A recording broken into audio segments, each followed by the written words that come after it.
Welcome to Extra Info with Masae. It's time for ReDeads.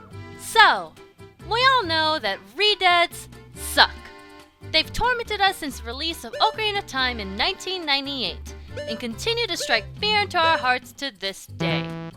Well, if you're a scaredy cat like me anyway, but that's besides the point. Without a doubt, we all assumed them to be the zombies of Hyrule tucked away to rot in the depths of the graveyard. That is, until the trophies in Super Smash Bros. Melee threw a twist into the canon. 7 years after Ganondorf took control of Hyrule, ReDeads roamed the ruins of Castletown, moaning. At first, Link was shocked at the state of the town and the apparent lack of survivors. He later learned that the townsfolk had evacuated to safety, and that the ReDeads were just magic animated into hideous humanoid shapes. That's already an interesting explanation as to why these things exist. But more recently, the ReDead trophy description in Super Smash Bros. For Wii U and 3DS further undeadifies these formerly gooey, rotting corpses. These creatures may look like zombies, but ReDeads weren't human to begin with. They appear to be clay monsters fashioned in the shape of humans. They attack Link when he gets too close, the spine-chilling sound they emit difficult to describe. Don't bother, just get rid of them. Now, seriously, clay? Clay? For some reason, I highly doubt that's what the creators of the Zelda franchise had originally intended. Magic I might be able to believe, but clay? You mean the stuff that pots and vases are made out of? This is what prompted me to do a little digging. Now let's take a look at some dates. Ocarina of Time came out in 1998 and was eventually followed by Majora's Mask in 2000. Super Smash Bros. Melee came out after both of them, having a release year of late 2001. And even though this is obviously much later, Super Smash Bros. 4 came out late 2014. Since Ocarina of Time and Majora's Mask were both released before the Super Smash Bros. Games in question, I figured that perhaps, just perhaps, the Zelda franchise had its own original intentions for these now clay baddies. Let's take a quote directly from Ocarina of Time, in the place where you're likely to encounter some of your first ReDeads, the royal family's tomb. The rising sun will eventually set. A newborn's life will fade. From sun to moon, moon to sun, give peaceful rest to the living dead. This already sets the tone for viewing the ReDeads as the living dead, considering you have to walk through a room packed with them before reaching that poem. But now for something a little less obvious.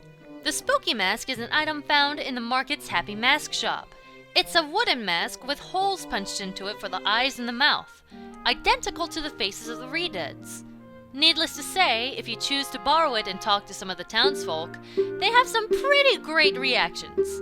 However, there's 2 characters in particular that have special bits of information. First off is Dampé the Gravekeeper. It's no question that his area of expertise is in handling corpses and prepping those who have passed, which is exactly what makes his quote somewhat chilling. Do you know what kind of mask you're wearing? And you're still wearing it? Though not explicitly stated, Dampé's reaction to the mask and apparent knowledge seems to imply that it has a connection with his profession, put simply, the dead. The old scientist of Lake Hylia has an equally interesting quote to accompany this. That was manufactured from a plank from a coffin. Yes, it was. The fact that the ReDeads wear these masks inside their crypts below the surface of the graveyard makes me wonder if this is a reference to the ancient Egyptian custom of donning corpses with burial masks. These masks were made so that the deceased may be protected from evil spirits on their way to the underworld, and so that they may recognize their own body in death. They were made from a variety of materials depending on the social status of the person in question. They ranged from precious gems and metals to linen and papyrus, and of course, just like the Spooky Mask, wood. Even though that may seem convincing, that still is just theory and conjecture. However, there is a bit more text related to Ocarina of Time that makes it seem like these now magical beings were once supposed to be true walking corpses. Let's take the Nintendo Power Ocarina of Time official guide that was released alongside the game. In it, there are 3 entries that address the ReDeads as being more than just magical energy. First off is a description of Kakariko Graveyard itself. It ends with this statement: slumbering in their graves, the residents awaited any excuse to haunt the world of the living. Their graves. To have a grave, you would kind of have to be dead, right? On that note, there's also the fact that the destroyed Hyrule Castle Town is referred to as the Town of the Dead. This heavily implies that the ReDeads present in the marketplace were at one point happy villagers. Next is the introduction for the ReDeads themselves. During Ganondorf's dark reign, many evil beings walked the earth, but none were as horrible as the ReDead. These skeletal creatures froze people who strayed too close. Then they sucked the life from the unfortunate victims. I suppose if you want to dispute that, it could be that their shape is skeletal, and it's not necessarily saying that they have a skeleton. But it's this last entry that really seals it for me. Let's take a glance back at the trophy descriptions. In Melee, it says that the ReDeads were just magic animated into hideous humanoid shapes.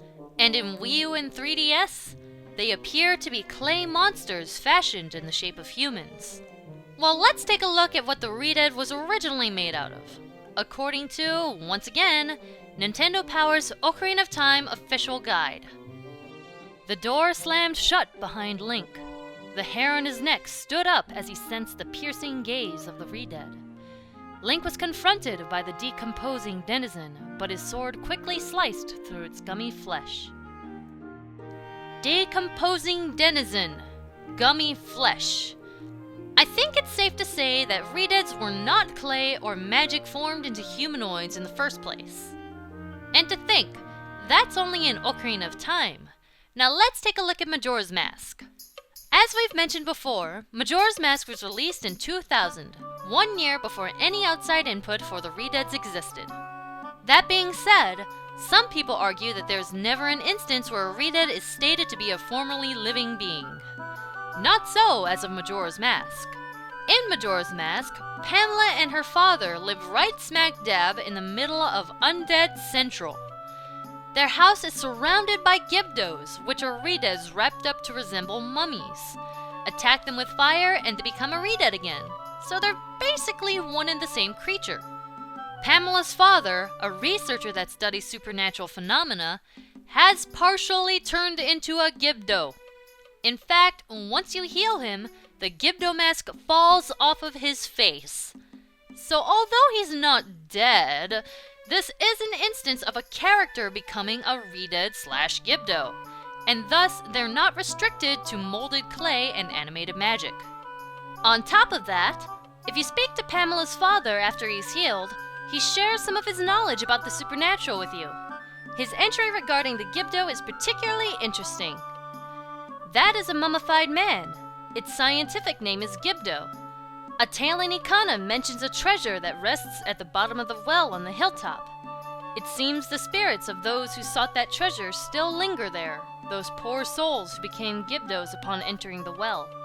It's been said going down there is a petrifying experience, so even the mummy hunter may become mummified. Believe it or not, this isn't the only place where Gibdos are referred to as mummified men. Their undead roots date back to the early days of the series, namely Zelda 1.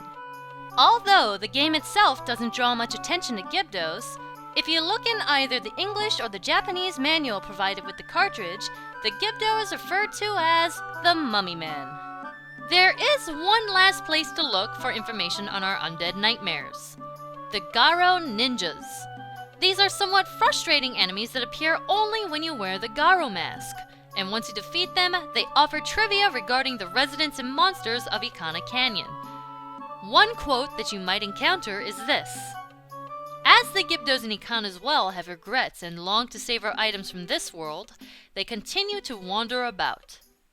While that one may seem tame in comparison to what we've already covered, there is one specific line that the Garo Ninjas say that's the final nail in the coffin. The ReDeads in Ikana were once members of the castle's dancing troupe. So yes, The game itself states that the ReDeads were once alive and tended to the needs of the ancient castle of Icana. They go on dancing in death because that was their job during their years of life, even after the war destroyed their home. So although Nintendo has tossed in a couple of lines that say that the ReDeads were never alive, the games themselves have many instances that imply otherwise. Perhaps they're trying to retcon the whole death part so that it's a friendlier trophy entry? Your guess is as good as mine. However, in the end, I'm a little hesitant to take a trophy entry in a non-canon fighting game as hard fact. With that being said, I hope you enjoyed this little bit of extra info. Thanks for watching!